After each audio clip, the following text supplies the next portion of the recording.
Hello student, welcome to my channel online tutorial by Vishali. So आज मैं second video लेकर आई हूँ फ्लूइड डायनामिक्स की। फर्स्ट चैप्टर हम ले रहे हैं। फर्स्ट चैप्टर का नाम है काइनेमैटिक्स। इसको इक्वेशन ऑफ कॉन्टिन्यूटी भी कहा जाता है। मैंने फर्स्ट जो वीडियो आपको स्टडी कराई थी, उस वीडियो में आप लोगों ने कुछ डेफिनेशंस की थी, जैसे फ्लूइड, हाइड्रोडायनामिक्स, फ्लक्स या फ्लो ऑफ फ्लूइड, ये हमने पढ़ा था। शेयरिंग स्ट्रेस हमने पढ़ा था। वेलोसिटी हमने निकालनी सीखी थी। तो ऐसे कुछ डेफिनेशंस हमने स्टडी किए थे। ठीक है, जो भी मैं आपको करा रही हूँ, अगर आपके कोर्स में फ्लूइड डायनामिक्स में ये चैप्टर है, यूजुअली फर्स्ट चैप्टर यही होता है, इसको ऐसे ही तैयार करिए, क्योंकि मैं साथ साथ आपको वो क्वेश्चंस भी बताने चाहूँगी जो यूनिवर्सिटीज़ में आ चुके हैं। जैसे प्रीवियस वीडियो में एक बहुत ही इंपॉर्टेंट डेफिनेशन हमने करी थी, मतलब difference of definition, that is difference between the Lagrangian method and Eulerian method. ठीक है, अब आज का जो टॉपिक हम स्टडी करेंगे, उसमें मैं ये चैप्टर का आगे वाला पार्ट कर रही हूँ, मतलब जो हम कर चुके हैं प्रीवियस वीडियो में, उसके आगे ये टॉपिक से स्टार्ट करेंगे। तो पहला टॉपिक तो मैं आपके साथ ले रही हूं, local and individual time rate of change. ठीक है, पहला टॉपिक क्या रहेगा? Local and individual time rate of change.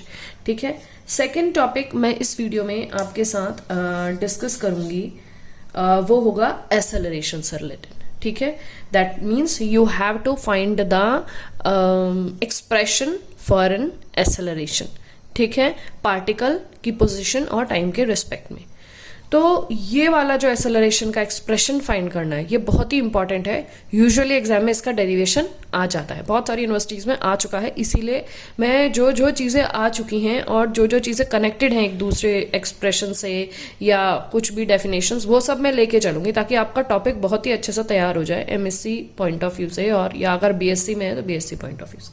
ठीक है, तो एक्सेलरेशन इसमें एक इंपॉर्टेंट टॉपिक रहेगा।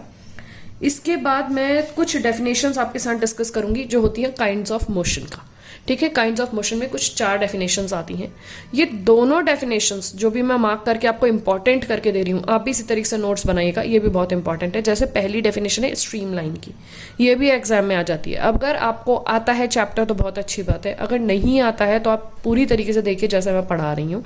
क्योंकि क्या प्रॉब्लम होती है ना, कि अगर लग रहा है 2 लाइन की डेफिनेशन है, अरे हमें आती है, बट नहीं, आपको उसके कंसेप्ट पता होने चाहिए, तो आपको रटना नहीं पड़ेगा। You can easily understand and right in your own words. ठीक है, नेक्स्ट डेफिनेशन स्टडी मोशन की डेफिनेशन बहुत बार आ जाती है। ठीक है, स्ट्रीमलाइन और स्टडी मोशन की डेफिनेशन। तो यहीं से स्टार्ट करते हैं, चीजें बहुत छोटी छोटी हैं, इजी होगा समझना। तो let's start with local and individual time rate of change. सबसे पहले local and individual time rate of change में हम पढ़ते क्या हैं? देखिए, local time rate of change और individual time rate of change यहाँ पे कहा गया। तो पहले मैं आपको बता देती हूँ कि इसमें हम क्या स्टडी करने वाले हैं। अगर हम लें कि कोई कहीं पे फ्लूइड है, किसी फ्लूइड की अगर हम बात करें, तो उसमें पार्टिकल्स भी होते हैं। पहली कंडीशन हम लेके चलते हैं local time rate of change. Local time rate of change में हम ये पढ़ेंगे कि हमने कोई प्लेस फिक्स कर दी। ठीक है, हमने कोई प्लेस फिक्स कर दी, उस प्लेस से बहुत सारे पार्टिकल्स जा सकते हैं अगर फ्लूइड मोशन में है तो किसी भी टाइम ड्यूरेशन में, दैट मीन्स टाइम ड्यूरेशन भी चेंज हो रहा है, टी हो रहा है, फिर डेल्टा टी इस तरह से टाइम बढ़ता जा रहा है। तो किसी भी टाइम पे अगर पार्टिकल्स मूव कर रहे हैं, ठीक है, तो हमने प्लेस तो फिक्स कर दी, इसका मतलब जो हमारी पोजीशन है वो तो हमारी फिक्स हो गई। ठीक है, लेकिन हमारा टाइम इंक्रीज कर रहा है, तो उस समय हम local time rate of change के कंसेप्ट को स्टडी करते हैं।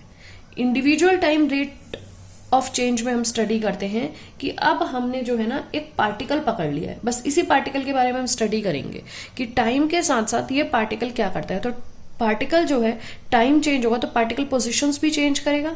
तो individual time rate of change में हम पार्टिकल के पोजीशन को और टाइम को दोनों को कंसिडर करते हैं कि वो चेंज हो सकता है। While in case of local time rate of change हम सिर्फ पार्टिकल्स की पोजीशंस की स्टडी नहीं करते हैं, क्योंकि हमने प्लेस फिक्स कर रखी है, हम सिर्फ टाइम की स्टडी करते हैं। तो ये कैसे डिराइव किया जाता है, चलिए ये समझते हैं। कंसिडर अ फ्लूइड मोशन, कोई फ्लूइड जो मोशन में है, associated with the scalar point, वहां पे हमने पॉइंट फिक्स कर दिया है। ठीक है, अब जब हम बात कर रहे हैं पार्टिकल के बारे में और टाइम के बारे में, तो हम एक फंक्शन लेके चलते हैं फाई, जो आर और टी का फंक्शन है। ठीक है, जो हमारा आर है वो हमें डिस्टेंस के बारे में बताता है, ठीक है। आर जो है यहाँ पे डिस्टेंस के बारे में बताता है, जबकि टी है वो आपके टाइम को शो करता है, टी आपके टाइम को शो करता है। तो keeping the point P R, P कोई पॉइंट है जो किसी आर पोजीशन पे है, आप ये समझ सकते हो, वो फिक्स कर दिया। अब हमने यहाँ पे एक पॉइंट फिक्स कर दिया, हम इसके बारे में स्टडी कर रहे हैं, इस पॉइंट के बारे में, इसमें जो भी पार्टिकल्स होंगे उनके बारे में हम स्टडी कर रहे हैं।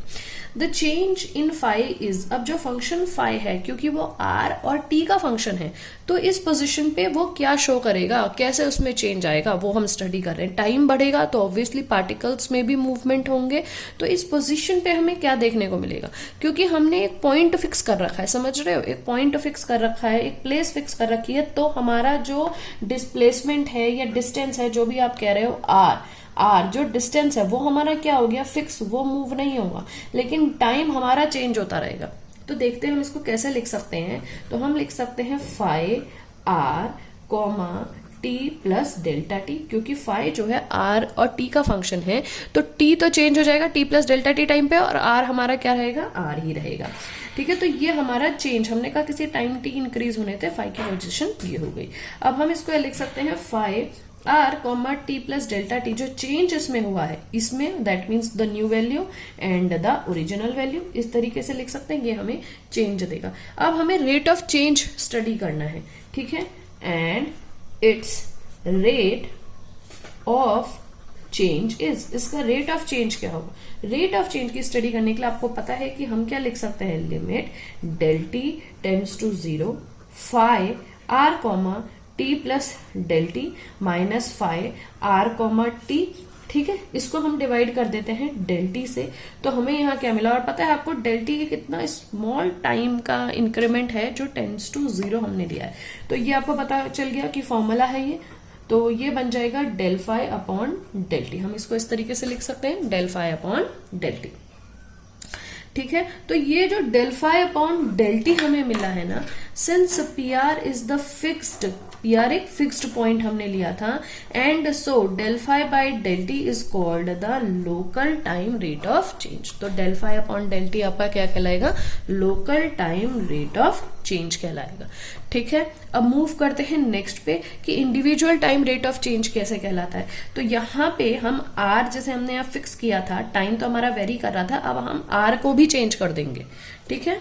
मूव करते हैं individual time rate of keeping the particle fix. अब हमारा जो फ्लूइड है, अब उसमें हमने पहले तो एक पोजीशन ले ली थी, एक पॉइंट ले लिया था, वहीं पे हम स्टडी कर रहे थे, टाइम हमारा इंक्रीज करता जा रहा था। अब हमने क्या करा, बहुत सारे ऐसे ऐसे पार्टिकल्स हैं हमारे पास, ठीक है, उन पार्टिकल्स में से हमने कोई एक क्यू पार्टिकल पकड़ के हम बैठ गए, ठीक है, क्यू डैश ले लीजिए, कोई क्यू डैश पार्टिकल है, इसको हम लेके बैठ गए। अब Q dash time T plus delta T पे, ऑब्वियस सी बात है, इस पोजीशन से इस पोजीशन पे भी हो सकता है, क्यू डबल डैश पोजीशन पे पहुंच सकता है, ठीक है। मतलब क्यू डैश पार्टिकल ले लो, पोजीशन ले लो इसकी, let X Y Z position पे, और x1 y1 और z1 पोजीशन पे पहुंच सकता है ना, दूसरी पोजीशन पे जा सकता है ना ये पार्टिकल किसी टाइम t पे।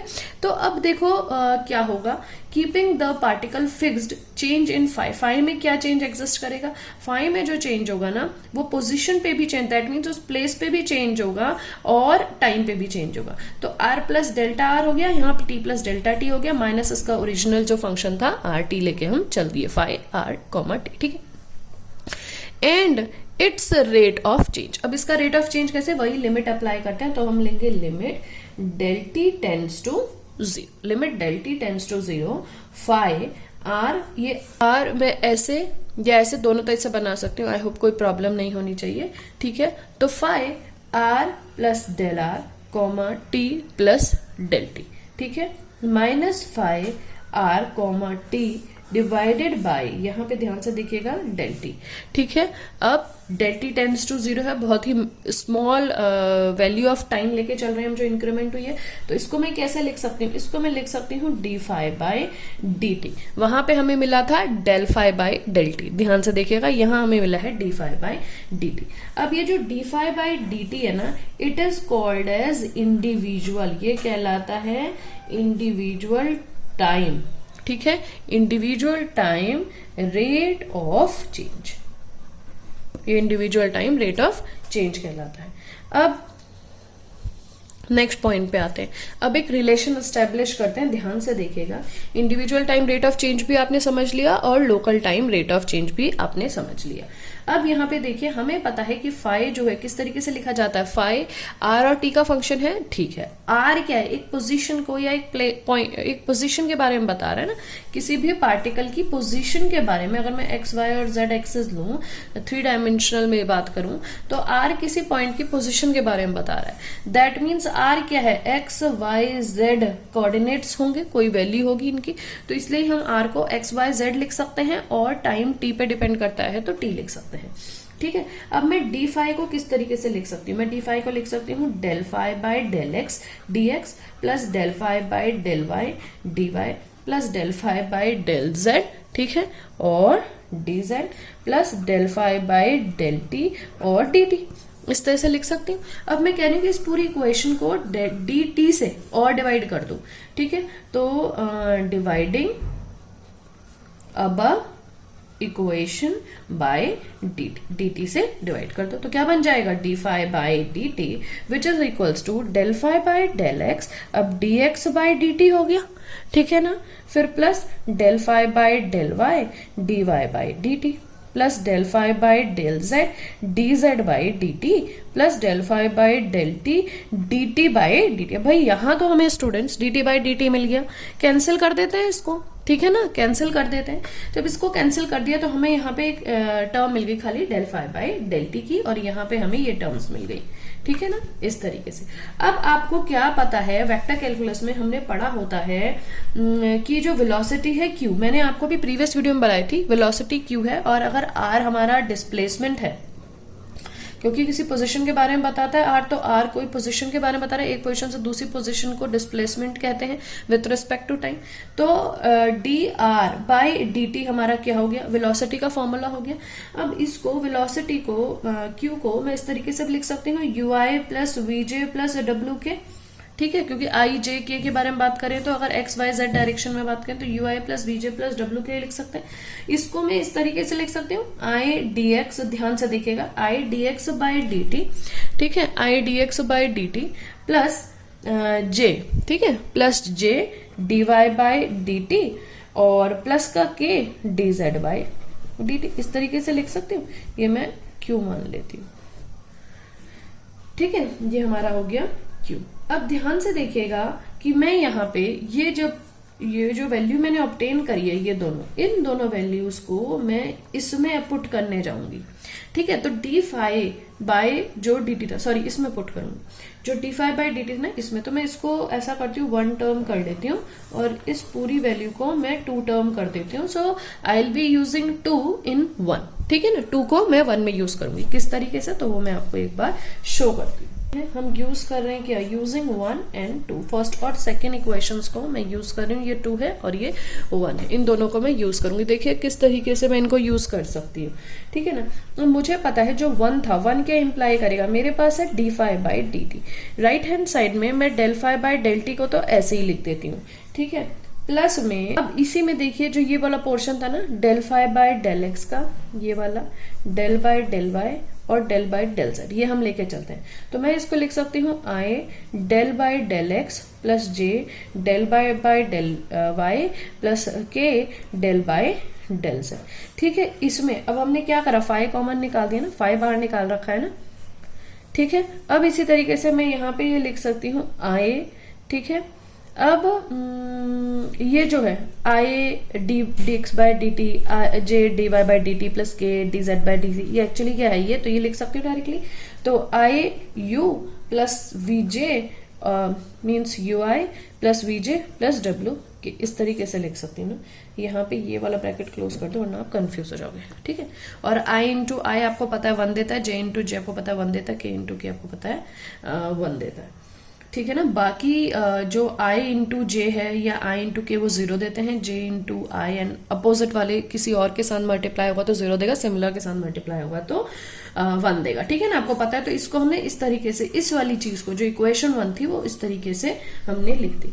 अब आपको पता है कि D phi by D T हमारे पास लेफ्ट में तो ऐसे ही आ गया, ये बन गया del phi by del T, ये भी ऐसे ही आ गया। अब प्लस में आपने पढ़ा है ये फॉर्मूला कि what is this, I del by del X plus, ये क्या है, है, ये डेल्टा होता था ना, तो इसको मैं यही लिख दे रही हूँ डेल्टा। फाई हमारे पास ऐसे ही आएगा। अब ये क्या था, ये तो इक्वेशन 2 में हमने कहा था कि तो क्यू की वैल्यू है, तो मैं यहाँ क्यू लिख सकती हूँ, ठीक है ना। तो ये D phi by D T is equals to del phi by del T plus del Q और डेल फाई और क्यू, तो ये हमारा एक्सप्रेशन बन गया, ठीक है। अब ये क्या एक्सप्रेशन बन गया, अगर आपने ध्यान से देखा हो जो मैंने आपको बताया है कि ये तो हमारा local time rate of change था, ये हमारा इंडिविजुअल रेट ऑफ चेंज था, तो हमने यहाँ पे एक रिलेशन बना दिया, individual time rate of change और local time rate of change.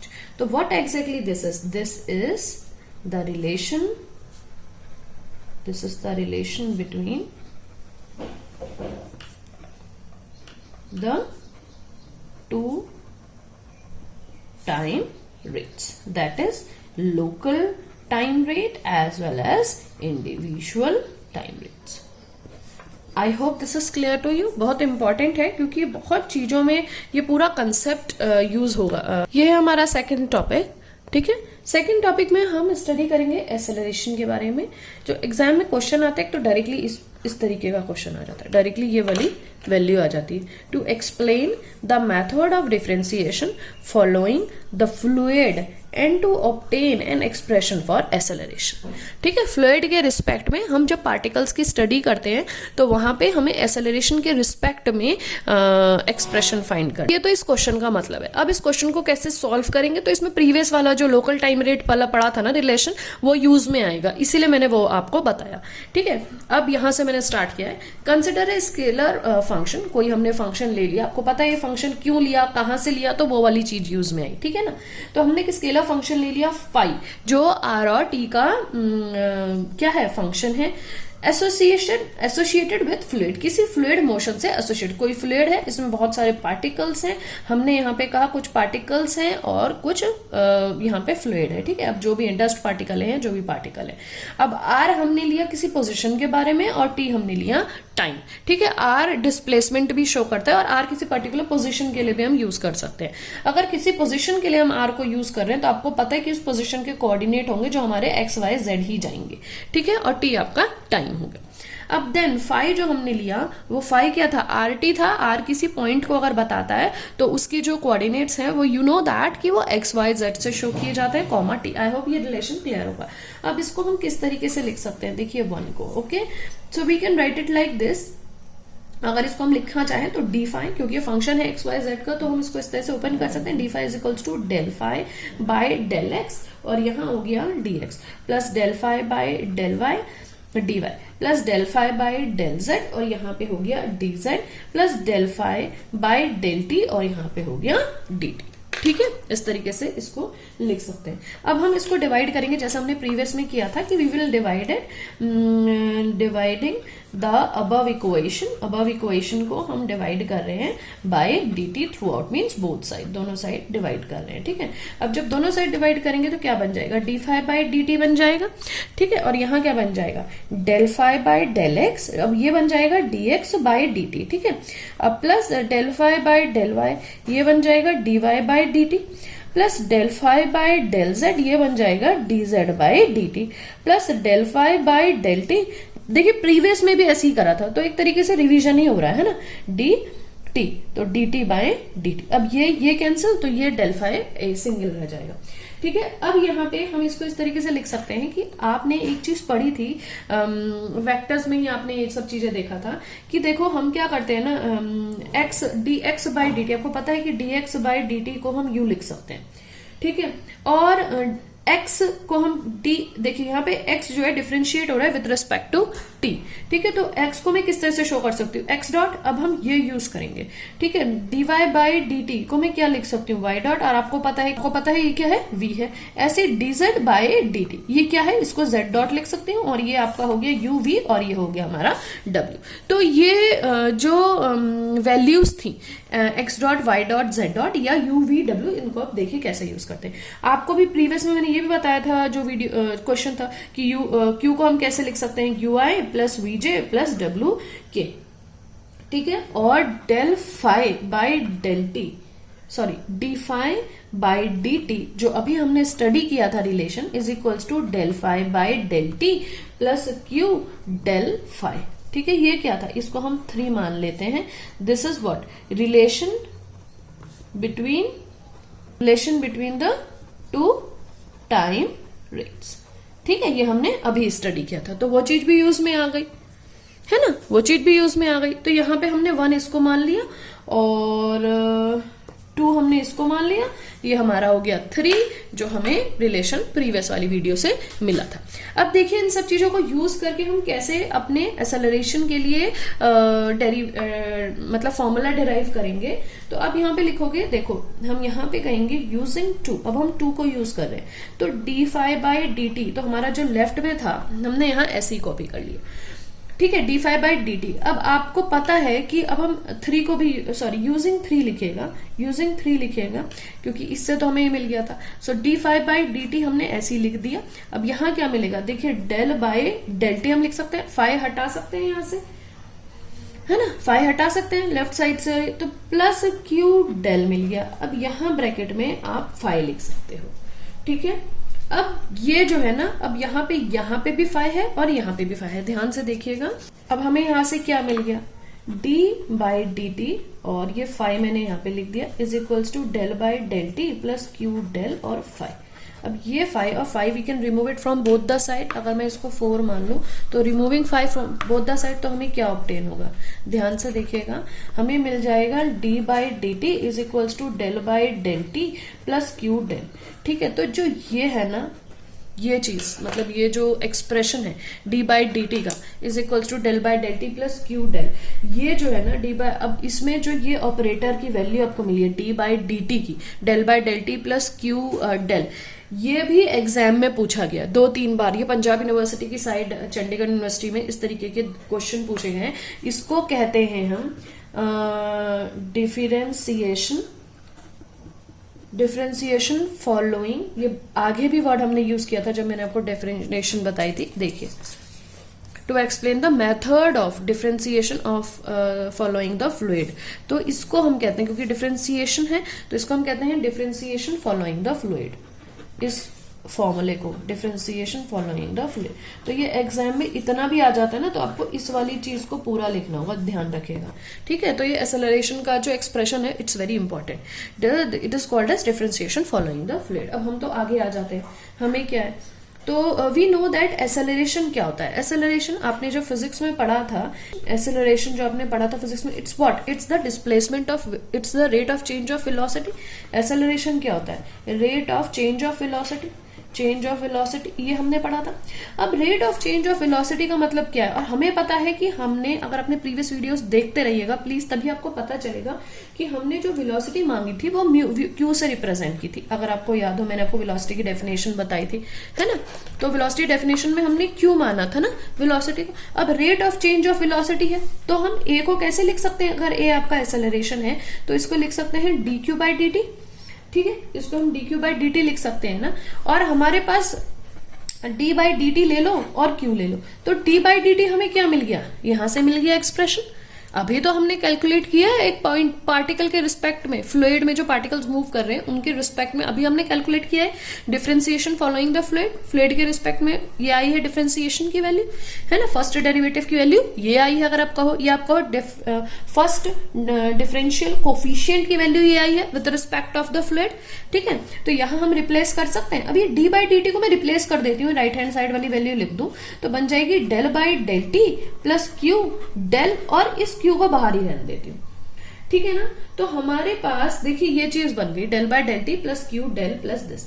अब ये जो भाई del by del T plus Q del था, आपको याद होगा कि प्रीवियस वाली वीडियो में हमने इसको किस तरीके से लिखा था, इसको हमने इस तरीके से लिखा था डेल बाई डेल टी, तो ऐसे ही रहेगा। Q और डेल को यूज करते हुए अगर मैं प्रोडक्ट करूं तो Q को मैं UI plus VJ plus WK लिख सकती हूँ, और डेल को मैं कैसे लिख सकती हूँ, I del by del X, है ना, तो वही चीज मैं यहाँ यूज कर रही हूँ। देखिए इसको मैं कैसे लिख दूंगी, U del by del X plus V del by del Y plus Z del by W del by del Y है तो डेल Z। और साथ में Q। तो ये और यहाँ पे क्या आ जाएगा आपका A, क्योंकि A के लिए ही हम एक्सप्रेशन फाइंड कर रहे थे ना। तो देखिए जो ये चीज हमें ऑब्टेन हुई है, this is what the expression for A। ठीक है, this is the expression for A। तो acceleration A is the total derivative, ठीक है, ऑफ Q। तो यहां पे हम लिख सकते हैं एक्सेलरेशन A, सॉरी यहां पे हम लिख सकते हैं acceleration A is defined as total derivative of Q with respect to T, ठीक है, रिस्पेक्ट में ये हमने फाइंड किया। ठीक है, तो ये आपका क्या हुआ, ये आपका एक्सप्रेशन हो गया। ठीक है, ए का del by del T plus U del by del X plus V del by plus W del by del Z into Q. अब हमारे क्योंकि हमारे पास हमने क्या लेके चला था, एक्स वाई जेड कोफिशिएंट्स लेके चले थे, कोऑर्डिनेट्स जो थे हमने किसी पॉइंट आर के लिए एक्स वाई और जेड लेके चले थे। That means I X axis Y axis और जेड एक्सेस के बारे में बात कर रहे हैं। ठीक है ना, तो जो कोफिशिएंट्स होंगे आई के, जे के और के, उनकी वैल्यूज को हम किस तरीके से लिख सकते हैं। तो देखिए एक्सेलरेशन के भी कंपोनेंट्स बनेंगे, एक्सेलरेशन के भी 3 कंपोनेंट्स बन सकते हैं, A1, A2 और A3 इस रिस्पेक्ट में।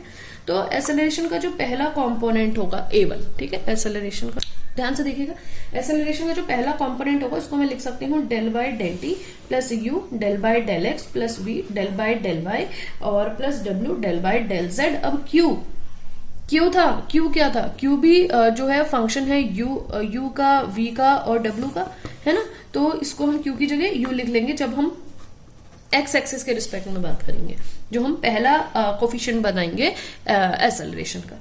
इसी तरीके से A2 बना सकते हो del by del T plus U del by del X plus V del by del क्या था, यू वी और Y plus W del by del Z. ठीक है, डेल बाय डेल जेड, मेरा ब्रैकेट यहाँ पे क्लोज करके यहाँ u की जगह v लिख दो। इसी तरीके से A3 का बना दो, ये पूरा कॉमन आ जाएगा, v की जगह w आ जाएगा। तो ये 3 कोफिशिएंट्स भी हो गए। ठीक है, ये 3 कोफिशिएंट्स भी हो गए, A1, A2, A3। ये एक्सेलरेशन के 3 कोफिशिएंट्स हो गए, A1, A2, A3। ठीक है, तो ये क्या कहलाएंगे, जहां यहाँ पे आप लिख भी सकते हैं, यहाँ पे आप राइट भी कर सकते हैं A1, A2 और A3 के लिए, where A1, A2, A3 are components।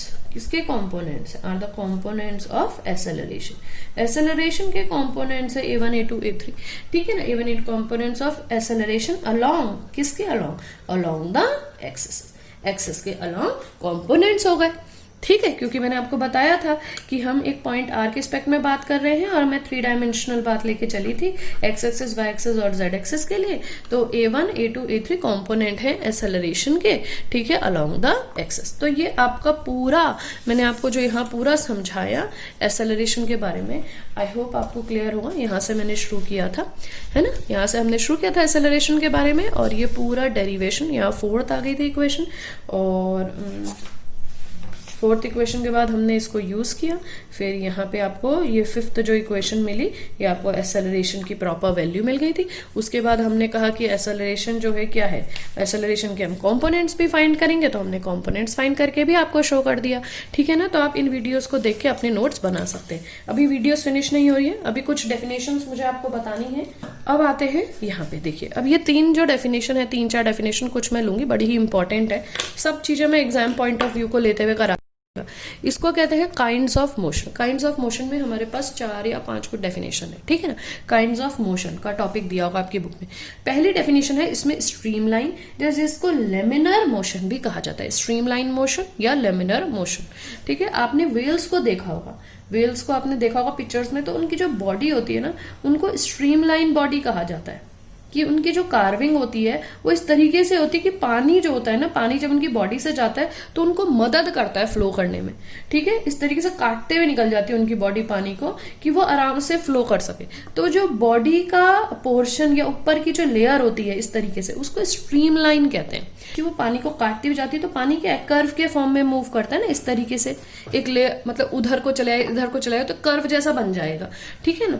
तो यहाँ पे देखिए क्या है, स्ट्रीम लाइन मोशन। दो डेफिनेशन है इसमें स्ट्रीम लाइन के नाम से चैप्टर में, एक तो आती है स्ट्रीम लाइन मोशन में और एक आती है काइंड्स ऑफ मोशन के अंदर जो डेफिनेशन आती है वो आती है स्ट्रीम लाइन मोशन, और एक आती है डेफिनेशन ऑफ कर्व में स्ट्रीम लाइन कर्व की। दोनों अलग अलग है, ध्यान से देखिएगा, दोनों अलग अलग है, ठीक है, दोनों अलग अलग है, streamline motion and streamline curve. Stream line को लैमिनर मोशन भी कहा जाता है। A fluid motion is said to be stream line motion. अगर कोई फ्लूइड जो है अगर स्ट्रीम लाइन मोशन करता है तो मतलब क्यों कहलाता है stream line motion? If the tracks of A fluid particle, fluid में जो पार्टिकल तैर रहे हों, form part of regular curve. अब जो पार्टिकल फ्लूइड में मूव कर रहे हो वो कर्व बनाते जाएं और फिर उनका मूवमेंट होता है। कुछ पार्टिकल इस तरीके से कर्व बना रहे हैं और कर्व की तरह वो मूव करते आ रहे हैं। अगर पार्टिकल्स जो है कर्व के रेगुलर कर्व के फॉर्म में मूव कर रहे हैं फ्लूइड मोशन में तो उस तरीके के मोशन को स्ट्रीमलाइन मोशन कहा जाता है, ठीक है। अब इसमें आता है टर्ब्यूलेंट मोशन। टर्ब्यूलेंट मोशन क्या? A fluid motion is said to be turbulent if the paths are widely irregular. Turbulent motion में हम उन पार्टिकल्स के पाथ के बारे में स्टडी करते हैं जिनका जो पाथ है ना वो इर्रेगुलर पाथ है, किसी भी डायरेक्शन में वो मूव कर रहे हैं, उनके पाथ की कोई भी रेगुलरिटी नहीं है। जैसे यहाँ ऐसे मूव की तो फिर वहां चले गए, फिर यहाँ आ गए, फिर यहाँ कोई रेगुलरिटी नहीं है। स्ट्रीम लाइन में हम उन पार्टिकल्स के मूवमेंट की बात कर रहे थे, उन पार्टिकल्स के मोशन की बात कर रहे थे जो किसी रेगुलरिटी, एक कर्व बनाया तो उसी कर्व में वो through out the time period move कर रहे हैं। इसका जस्ट अपोजिट टर्ब्यूलेंट मोशन हो गया, ठीक है। अब तीसरा जो है तो स्ट्रीमलाइन मोशन की डेफिनेशन और स्टडी मोशन की डेफिनेशन यूजुअली 1-1 मार्क्स की आ जाती है, दैट मीन आधे मार्क्स के 1-1 मार्क्स की आ जाती है।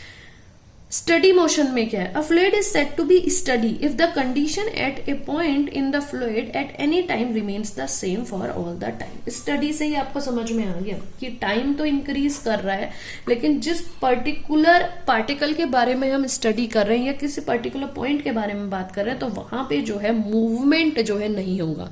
स्टडी मतलब स्थिर है, रुका हुआ है। स्टैग्नेंट वाटर के बारे में बात की गई है, पानी कहीं पे रुका हुआ है तो पार्टिकल्स में भी मूवमेंट नहीं होगा, टाइम पीरियड आपका बढ़ सकता है, ठीक है। A fluid motion is said to be study if the condition at any point in the fluid, किसी एक पर्टिकुलर पॉइंट पे फ्लूइड में एट एनी टाइम टी, किसी टाइम टी पे किसी पॉइंट पे, ठीक है, remains the same for all the time. जो एक पॉइंट हमने लिया है वहां पे जो पार्टिकल्स हैं वो टी टाइम पे भी वहीं पे थे और टी प्लस डेल्टा टाइम पे भी भैया वहीं पे हैं, कुछ भी चेंजेस नहीं हो रहे हैं उनकी पोजिशन पे। तो इस तरीके के मोशन को स्टडी मोशन कहा जाता है, ठीक है। A fluid motion is said to be steady. Fluid motion steady कब होगा?